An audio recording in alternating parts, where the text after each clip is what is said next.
Hello, welcome back to the channel. My name is Orlando. And so people ask me all the time, how long does it take to see a return when it comes to your real estate investing? And so I want to answer that question. And the answer to that question really quickly is it really depends.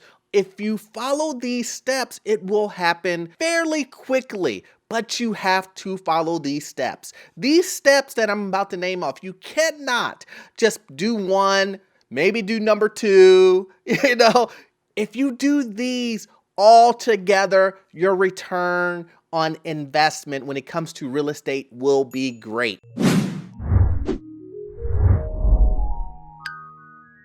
Okay, so let's start off with number one. Number one is buying right. You have to buy right, guys. And this is the reason why I am just on a rampage when it comes to not overpaying when it comes to this real estate, guys. It is imperative that you buy right. When you buy right, you give yourself a cushion to, if you make mistakes as a beginner, you make mistakes even as an advanced or an experienced investor, you have that wiggle room to where you won't be put underneath the house when it comes to your investment. And that is key. When you buy right, it just feels so good and it allows you to compound that return that you were gonna get anyway, right? So let's talk about buying right. What do I mean by buying right? What I mean is you're looking around for investment properties, right? You're looking for that great investment property and you run up on a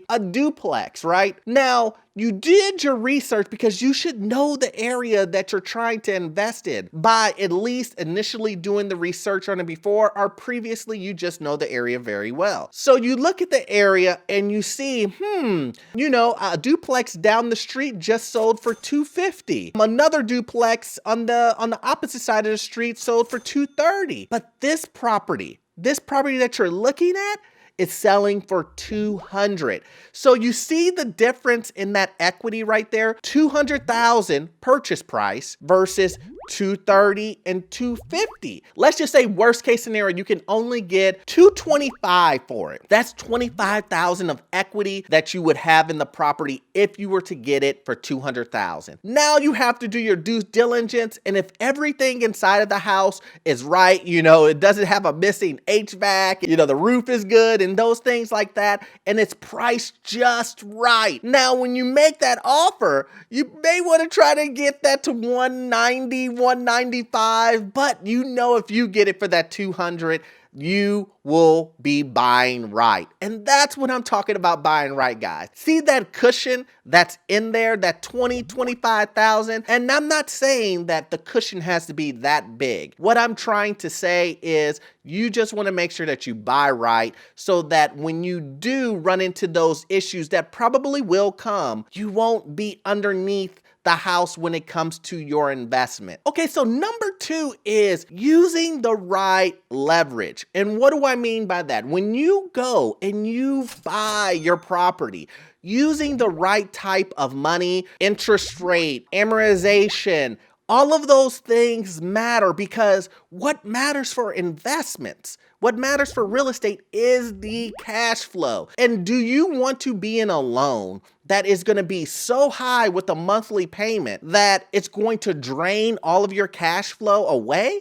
No, you don't, because then that kind of defeats the purpose of what we're talking about, your return on your investment. And your return on your cash and cash investment is another thing within that you want to make sure that you're making money on the money that you invested into it. So if you put down 3% down, and let's just say that was $3,000, you want to make money on your money that you put into the property, which is that $3,000. And if you're making $200 a month on top of that, you divide those two, and then that would be your return on that investment. So when you look at stuff like that, it is very important, guys, very important that you pick the right leverage. I have seen some individuals who will go ahead and decide to get a 15-year mortgage on an investment property.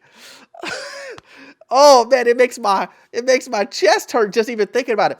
15 years. Yes, you will end up paying less when it comes to the length of the loan. But just think of it, you're doubling up on your mortgage payment. So let's just say you had a duplex and the mortgage payment was $1,500 and you were collecting $3,000 a month. When it comes to the cash flow, you would be on a 30-year, it was $1,500. On a 15-year, it'll probably be $3,000, maybe $3,200. I don't know, probably somewhere within that range. But I'm telling you this, your cash flow will get eaten up.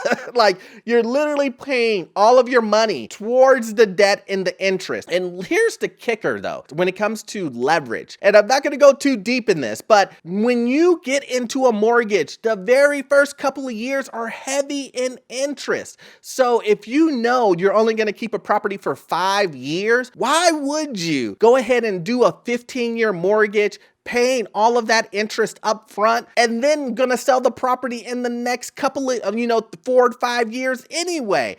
You want the more money to come to you as possible, and making sure you have the right leverage is key, guys. It is very, very, very key. Make sure you get a 25 to 30-year mortgage. Between those two, do not do a 5, 10, 3-year, or whatever. That's all these other weird ones. Even there's some that are just interest only. Try to stay away from those. And then third is appreciation. Now, this is really varies from area to area.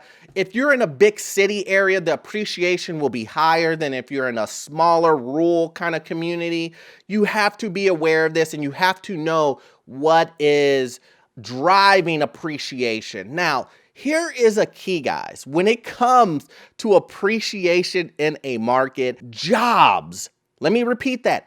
Jobs, jobs, jobs will create appreciation in the market. Jobs bring people to the area, which means there is a supply and demand scenario that will happen. You can see this. A prime example of this is when Tesla moved to Austin, and a bunch of other Silicon Valley companies moved to Austin. And now there is a shortage of housing, which skyrocketed the appreciation of the housing that's already there because so many people are moving to that area. But what created that demand? It wasn't just the fact that Elon Musk and Tesla were moving there and nothing was changing. Of course, when they move there, they're gonna hire a bunch of people that are in the area. People are moving from California to there because of the jobs. So jobs, jobs, jobs will create appreciation, guys. These are gems that if you look at it, you will see that they have direct correlation to the amount of money that you will make in real estate. Now, not all the time can you figure out exactly when jobs are going to come, but you still have to be able to understand that if you decide to not invest in Austin, maybe you will do a suburb of Austin, or maybe you will do a suburb of Chicago or something like that, where people will want to live on the outside and then commute to somewhere where the jobs are. A good example of this is like Atlanta or something like that. So be wary and cognizant of jobs creating this appreciation, which will then give you that return that you are looking for in real estate. Now, I do want to give you one bonus before we go ahead and end this video. One bonus is this, guys, is that there is something else that will determine what your return is when it comes to investing in real estate, and that is taxes. So do not forget the benefits that real estate will give you when it comes to taxes, the depreciation, writing off the expenses,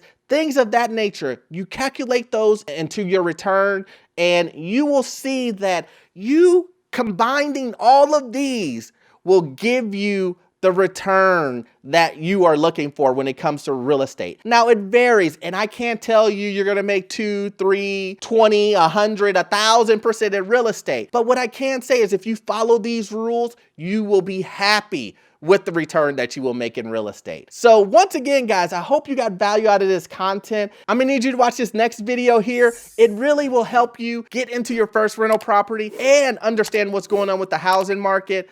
And I will see you guys in the next one. Thanks.